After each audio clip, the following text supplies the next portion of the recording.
Este grupo analizó 5 elementos. Empezamos con el tema de energía. En la comercialización, obviamente, necesitas energía para almacenar los productos en el camino de ser comercializados. ¿Cómo afecta el cambio climático? La sequía puede causar cortes en el suministro de electricidad, que es un tema importante. La variación en voltaje a raíz de estas fluctuaciones pueden dañar a los equipos. Y sin refrigeración, obviamente, el producto se daña, ¿no? Hemos tenido representación de la leche, de la cadena de leche, entonces esto es muy relevante. ¿Cuáles son prácticas climáticamente inteligentes? En eso, uno, obviamente, ya fue mencionado, utilizar fuentes de energía alternativa, solar, eólica, pero también diversificar las fuentes de energía utilizadas. También es importante quizás buscar formas de cómo acortar las líneas de comercialización para realmente reducir el consumo de energía para eso, y quizás también pensar en refrigeración local de menor consumo energético. Otro elemento que hemos identificado que se ve dañado por el cambio climático en el eslabón de comercialización son las carreteras, ¿no? Los deslaves, inundaciones, lo que hacen es inmediatamente dañar la infraestructura. Estamos hablando de carreteras, caminos, puentes. ¿Cuáles son las prácticas de cambio climático o en contra del cambio climático inteligente que hemos podido identificar?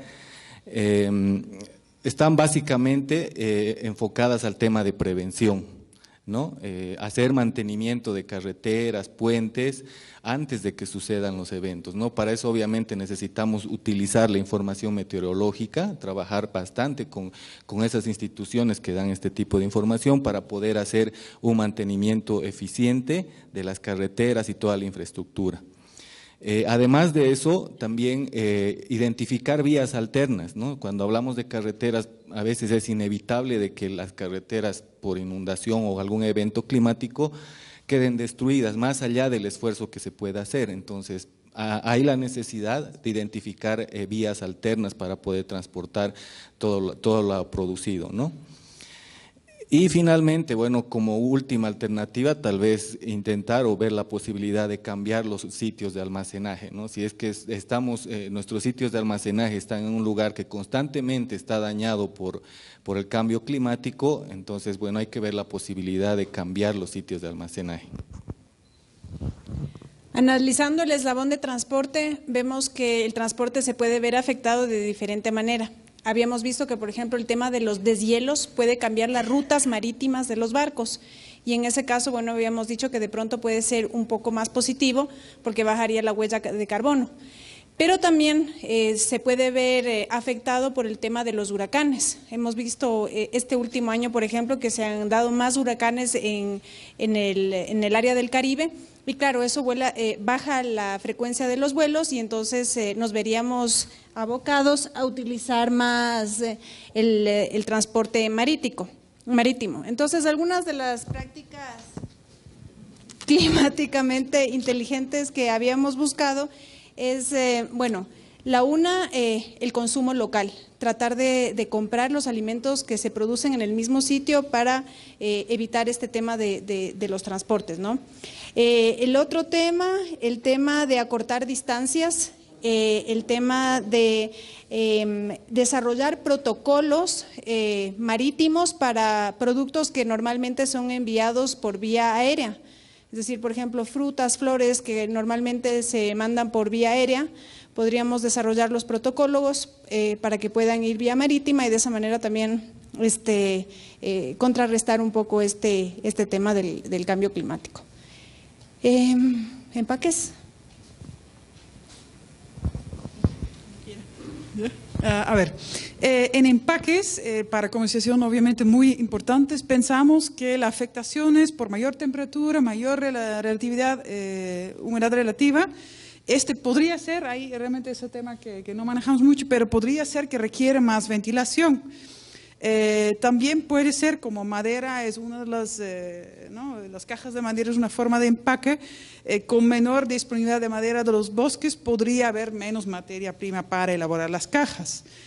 En cuanto a prácticas climáticamente inteligentes, Obviamente, lo primero es reducir empaques, reducir el uso de empaques de diferentes tipos, más que todo plástico, reusar los empaques y revisar si empaquetamos cuál es la huella hídrica o cuál es la huella de carbón de cada material, de cada tipo de empaque para poder medir cuáles son alternativas más ambientalmente amigables.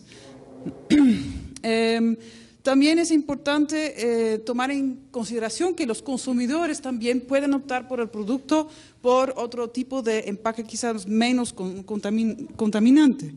Entonces, y pensamos que podría haber una tendencia que necesitamos regresar a los materiales naturales de empaque, como por ejemplo yute como fibra natural.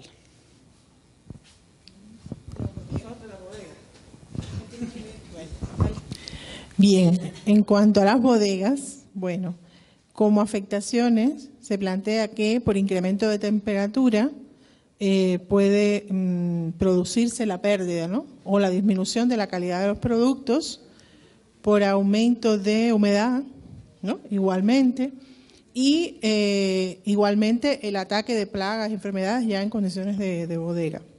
Como prácticas climáticamente inteligentes, bueno, bodegas con ventilación natural, ubicadas en sitios más altos, más fríos, usar materiales alternativos, aquí se pone el ejemplo de la caña, techos altos para mayor ventilación,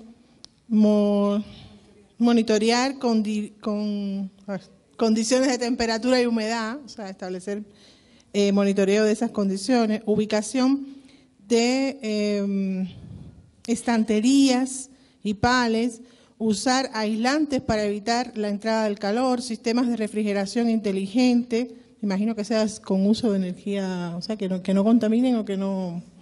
Y incrementar los volúmenes de almacenaje frente a las fluctuaciones de la merma del producto, ¿no?